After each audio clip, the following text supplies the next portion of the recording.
বাংলাদেশে উন্নয়নের নামে কি হয়েছে আমরা অনেক আলোচনা করেছি। এই অঙ্কগুলো শত শত বা হাজার হাজার কোটি টাকার। কিন্তু সম্প্রতি দুটো প্রকল্প নিয়ে একটু কথা বলা দরকার, বা বলতে চাই যেখানে একজন সম্রাজ্ঞী তার জন্য কি করেছেন সেটা দেখব আমরা। টাকার অঙ্কে অনেক বড় তা না, কারণ বাংলাদেশে বলেছি তো সাধারণ বিষয় এখন শত শত বা হাজার হাজার কোটির অঙ্কে হিসাব হয়, কিন্তু বেশ কয়েক কোটি টাকার হিসাব এই এক দুটো তিনটে জায়গায় যদি দেখি তাহলে বুঝবো দেশটাকে কোথায় নিয়ে গিয়েছিলেন মধ্যযুগীয় সম্রাজ্ঞী শেখ হাসিনা। মানে ওই কালেও সম্ভবত এমন হতো না। প্রথম আলোর একটা নিউজের হেডলাইন, কর্ণফুলী টানেলের 7 তারকা অতিথিশালা খালি পড়ে আছে। মানে কর্ণফুলী টানেল নিয়ে অনেক রিপোর্ট আমরা দেখেছি, আমি আসবো সেই জায়গায়। এখানে বলা হচ্ছে যে একটা 7 তারকা অতিথিশালা তৈরি হয়েছে। সেখানে যে জায়গাটা আমার কাছে ইম্পর্টেন্ট সেটা হচ্ছে এখানে কি কি আছে। 72 একর জায়গা জুড়ে এটা তৈরি করা হয়েছে। এখানে এরিয়া জুড়ে বাংলো ও রেস্ট হাউস ছাড়া রয়েছে একটি রেপ্লিকা সম্মেলন কেন্দ্র, স্বাস্থ্যকেন্দ্র, হেলিপ্যাড, মসজিদ, পুলিশ ও ফায়ার সার্ভিস স্টেশন এবং চট্টগ্রামের ঐতিহ্য এবং বঙ্গবন্ধুর স্মৃতিচিহ্ন নিয়ে একটি জাদুঘর। শীতাতপ নিয়ন্ত্রণ ব্যবস্থা বসানো হয়েছে 1182 টনের। আচ্ছা, এখানে যে জায়গাটা সবচেয়ে বেশি ইম্পর্টেন্ট সেটা হচ্ছে এখানে একটা 5000 বর্গফুট আয়তনের আধুনিক সুসজ্জিত একটি বাংলো আছে। আমি এই জায়গাটায় আসতে চেয়েছিলাম। এতে রয়েছে 6টি কক্ষ, সামনে সুইমিং পুল। সেতু বিভাগ সূত্র বলছে এই অতিথিশালা নির্মাণ করা হয়েছিল ছাত্র জনতার অভ্যুত্থানে ক্ষমতাচ্যুত এবং পালিয়ে যাওয়া, আমাদের এটা যোগ করব, প্রধানমন্ত্রী শেখ হাসিনা সফরের কথা মাথায় রেখে তিনি সেখানে গেলে থাকবেন এমন চিন্তা ছিল প্রকল্প কর্মকর্তাদের। তার মানে আমরা খেয়াল করি কতগুলো ছোট ছোট তুলনামূলকভাবে যেগুলো ছোট ছোট থাকার জায়গা আছে, তার সাথে শেখ হাসিনার জন্য 5000 বর্গফুট আয়তনের একটা বাংলো তৈরি করা হয়েছিল। তিনি যদি যান সেখানে তিনি থাকবেন, এটা মাথায় রেখে। উনি কয়বার যাবেন, কি যাবেন।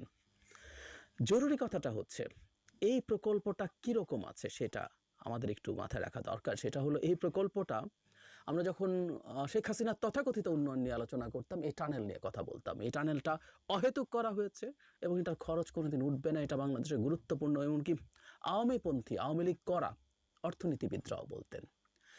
সম্প্রতি আমরা দেখছি এটার কী পরিমাণ লস। আমি একটু পড়ি। এতে মাসে টোল আদায় হচ্ছে 2.5 কোটি টাকা, কিন্তু রক্ষণাবেক্ষণে নিযুক্ত ঠিকাদারের পেছনে মাঝে ব্যয় হচ্ছে 11 কোটি টাকা। গড় ঘাটতি প্রতি মাসে 9 কোটি টাকা। 8446 কোটি টাকা ব্যয় এটা প্রথম করার কথা ছিল, কিন্তু পরে এটা 10,689 কোটি টাকা হয়েছে। আমরা একটু খেয়াল করি, রক্ষণাবেক্ষণের ব্যয় উঠছে না, তাতে 9 কোটি টাকা ঘাটতি থাকছে। 11 কোটি টাকা রক্ষণাবেক্ষণ ব্যয় করছি, আয় করছি 2 কোটি টাকার একটু বেশি, 9 কোটি টাকার গ্যাপ থাকছে, রক্ষণাবেক্ষণের ব্যয় উঠছে না। কিন্তু এই যে ইনভেস্টমেন্ট হলো, এই ইনভেস্টমেন্ট উঠে প্রফিট। রক্ষণাবেক্ষণ ব্যয় তো এই টানেলের ইনভেস্টমেন্ট আমরা পার মান্থ কত হবে সেটাও যোগ হবে। তার মানে আমরা বুঝতে পারছি একটা আটারলি লস হবে এমন প্রজেক্ট তৈরি করা হয়েছে। কিন্তু সেখানে তার জন্য উনি একটু থাকবেন, তার জন্য বিলাসবহুল বাংলো তৈরি হয়। যোগ করতে চাই আরেকটা বিষয়, আরেকটা তথ্য।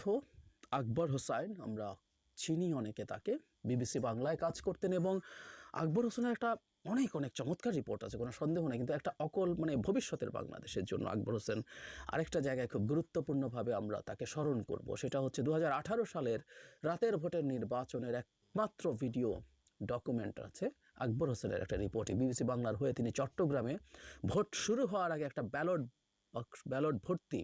ব্যালট বাক্সর ভিডিও তিনি করেছিলেন। সেটা একটা গুরুত্বপূর্ণ ডকুমেন্ট।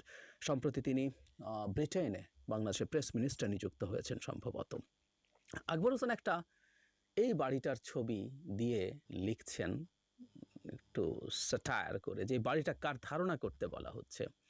তখন উনি বললেন এটা ভাষান্তর আমি জানি রোহিঙ্গাদের ওখানে স্থানান্তর করার কথা ছিল। তো ওখানে বলছেন, যিনি তাকে এটা ঘুরিয়ে দেখাচ্ছেন তিনি বলছেন এটা কেন বানানো হয়েছে। তাকে যখন জিজ্ঞেস করেন তিনি উত্তর দিলেন এটা ভিভিআইপিদের জন্য, প্রধানমন্ত্রী এবং জাতিসংঘ মহাসচিব আসলে এখানে রাতে থাকতে পারবেন। তখন উনি অবাক হয়ে বলছেন যে শরণার্থী শিবির দেখতে এসে কেউ রাতে থাকে বলে আপনার জানা আছে? তখন ওনারা বলছেন যদি থাকে।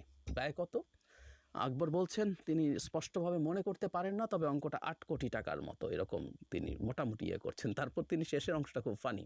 আমি জিজ্ঞেস করলাম অন্য প্রধানমন্ত্রী আসার পর ওনার যদি এসব পছন্দ না হয় তখন কি হবে? তিনি আমাকে মুচকি হেসে বলেছিলেন ২০১৪ সাল পর্যন্ত তো ২০৪১ সাল পর্যন্ত তো ওনারাই থাকবেন। ভাষাঞ্চরে রোহিঙ্গাদেরকে নেওয়া হয়েছে, কখনো শেখ হাসিনা বা জাতিসংঘের যিনি সেক্রেটারি জেনারেল তিনি যদি চান এবং যদি থাকতে চান, সেই কারণে ৮ কোটি টাকা ব্যয়ে এই বিলাসবহুল বাংলো তৈরি করা হয়েছে ভাষাঞ্চরের মতো জায়গায়। অঙ্কগুলো খুব বেশি না, ৮ কোটি কোনো টাকাই না শেখ হাসিনার সময়। ৮,০০০ কোটি আমরা এসব অঙ্কে হিসাব করেছি, ৫০,০০০ কোটি এভাবে। কিন্তু আমরা খেয়াল করছি একটা কি বিভৎস অসভ্য হলে একটা মানুষ তার সময়ে তথাকথিত উন্নয়নের নামে এসব করতে পারে, জনগণের টাকা নিয়ে নয়-ছয় করতে পারে। আমরা অনেকে হয়তো খেয়াল করি না বাংলাদেশের ডেভেলপমেন্টের যে স্বর্ণযুগ ছিল, আমাদের জনসংখ্যার ডেমোগ্রাফিক ডিভিডেন্ডের যে সময়, নট অনলি দ্যাট, প্রত্যেকটা অর্থনীতিরই একটা ইনভেস্ট করে সেটার ইউটিলাইজেশনের একটা গ্রোয়িং পিরিয়ড থাকে সবগুলো অর্থনীতির। সেই সময়গুলোর, সেই স্বর্ণ সময়ের ১৫টা বছর শেখ হাসিনা জাস্ট লুটপাট করে শেষ করেছে। এবং এরকম প্রকল্প, এতে লুটপাট যেমন আছে তেমনি নিজেকে সম্রাজ্ঞী মনে করার মতো ব্যাপারও আছে। এই ঘটনাগুলো ওই নারী ঘটিয়ে গেছেন। আমাদের এই ডকুমেন্টগুলো থাকা দরকার এবং আমার মনে হয় এই বিষয়গুলো ওয়েল ডকুমেন্টেড থাকা দরকার, খুব ভালো সোর্স থেকে নিয়ে আমরা তখন ভবিষ্যতের জন্য রেখে যেতে পারবো। জাস্ট একজন সম্রাজ্ঞী চেয়েছিলেন বলে বাংলাদেশে কি হয়েছিল, এবং ভবিষ্যৎ প্রজন্ম এই স্বস্তির নিঃশ্বাস ফেলবে অন্তত ১৫ বছর পর হলেও তাকে আমরা এই দেশ থেকে খেদিয়ে দিতে পেরেছি। উনি পালিয়েছিলেন।